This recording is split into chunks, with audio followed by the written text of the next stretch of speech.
You are listening to members of Celebrate Recovery broadcasted from Cornerstone Christian Church in Wenatchee, Washington.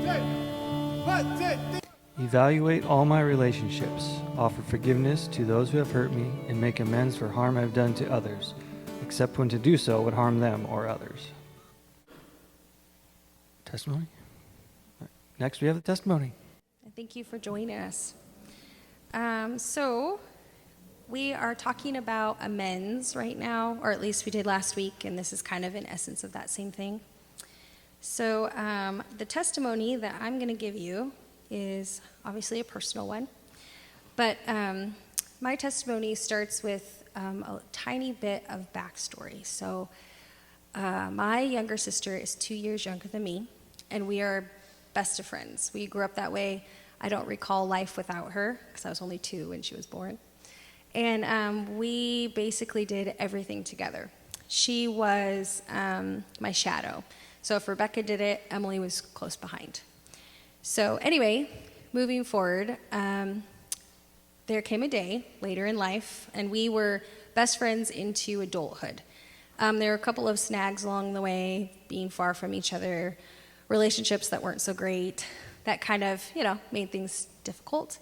But overall, we stayed close, and we continued to invest in each other. About 6 years ago, she found out she was pregnant, and she ended up finding out that she was having a boy. And so we were all really excited, and she had pulled me aside and said, hey, I wanted to use a part of Dad's name for the name of our son, the son she was going to have. And I was like, that's awesome. My dad passed away, 10 years now, so it would have been about 4 years when we had this conversation. And I was totally okay with it. And she asked me, because we were both still wanting to have more kids, so this was something that potentially would affect me in the future. And so she did end up having the baby, and I was really excited. Everybody was really excited. And when she announced the name, she had used the full name of my father. And that sounds like petty and maybe even a little bit silly, and in some aspects, you're completely correct. This is a very silly thing. But for me, it hit to the core. She had pulled me aside and said, hey, is this okay? And so I thought we were on the same page when it came to her understanding that, his first name and his middle name, I would get the option of one if I were to have another baby, a boy. And she had used the full name. And so the way I found out was through her announcement. She actually didn't even tell us, our family. She just kind of announced, like, hey, this is his name. And so although some of my siblings and even my mother was a little bit taken aback by this, I was the one who took it to heart. I felt like she had betrayed me. I felt like she had gone behind my back and did this without even thinking twice about me. I had all this anger and frustration, and I felt like I had the right to it. So, moving forward, I waited a whole month before finally seeing my new nephew. He was born at the beginning of December, and I didn't see him till Christmas because I was so angry with her for what she had done to me. Once I finally did see him, I told myself, I don't want to lose the opportunity to know my nephews and her family, so I'm going to let this go. But on the pretense that she was a horrible, selfish person, and I was just going to have to accept that. So once again, my mind game was played. Moving forward about 5 years, in my thought, I had anticipated that I had let it go. To me, I had moved on, I had let it go, but it would come up, and I would still be very upset about it. And I just kind of felt like I had the right to be upset about it. I was having a conversation once, 5 years later after the little guy was born, almost 6 actually. And in the process of this conversation, a question was asked, which then brought me to this story, right? So I told the story, oh yeah, this, that, and the other, and I still, once again, I felt I had all the right in the world to be angry. And the sad part about it is in my anger and my pride and my selfishness, it had damaged my relationship with my sister. And it also damaged my relationship with God. I had put a wedge between myself and the relationships that mattered most, my family, my sister, but most importantly, my relationship with Christ. And so having this conversation, and it gets to the point where I'm like, yeah, this was wrong. What she did was not okay. And he responded with, that's not okay. Like, that's wrong of you. And I was like, oh, what? Like, she wronged me. And what I had to realize is that for the last 6 years, I had allowed this to eat at me. I had allowed this to affect my relationships. And I had allowed this to stay, even though it was silly. It was just not a big deal, and I had made it into a big deal for almost 6 years. So he suggested that I apologize, that I let go of my pride and my resentment and my grudge that I was holding. And truth is, it took me a little bit. I was like, yeah, absolutely, of course, I can do that.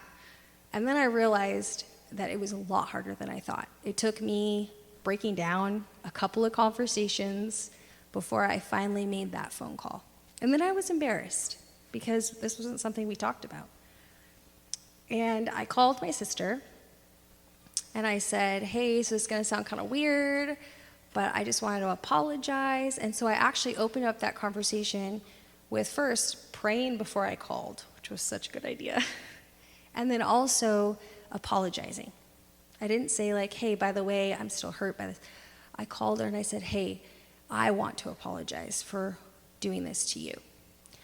And what was so incredible, and this is how faithful our God is, when we can surrender our pride and surrender what we believe we have the right to feel, because we don't. It was wrong of me to treat my sister the way I did. And God is so incredible.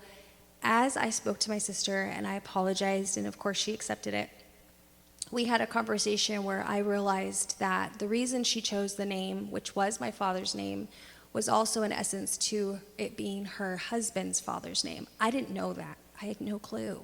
On top of that, her husband's father had passed away, and so he wanted to honor his dad as well. So it was both of them.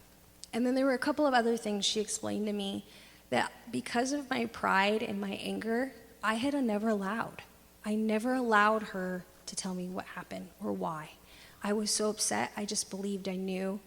And Satan wanted me there. He wanted me to be angry. He wanted me to be deceived, and there to be a demise in my relationship with Christ and my relationship with my family and my sister.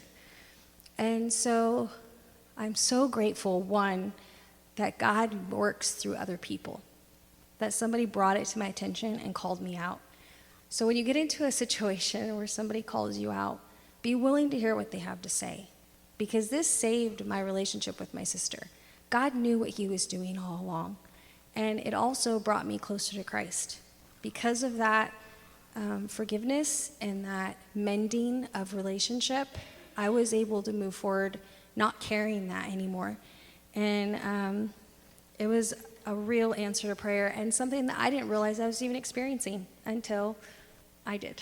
So there's a scripture verse I want to follow up with this that I just really like. Sorry, let me grab that off so I don't drop anything. Okay, the scripture verse is Colossians 3:12 through 14.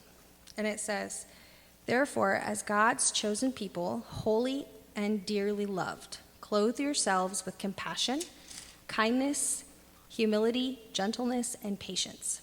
Bear with each other and forgive whatever grievances you may have against one another. Forgive whatever grievances you may have against one another. Forgive as the Lord forgave you. And over all these virtues, put on love, which binds them all together in perfect unity." I like that scripture verse because not only does it remind us to go to each other and ask for forgiveness and to amend relationships, even if you don't realize they're broken, but it also reminds us that God forgave us first. That's a really big deal.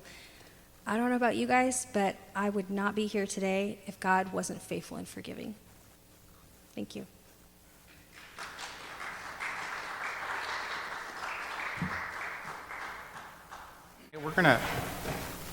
Tonight we're gonna end with another worship song, but before we do that, we're gonna take communion, and making amends is a response to God's love, and so there's some communion pods. Rebecca's gonna.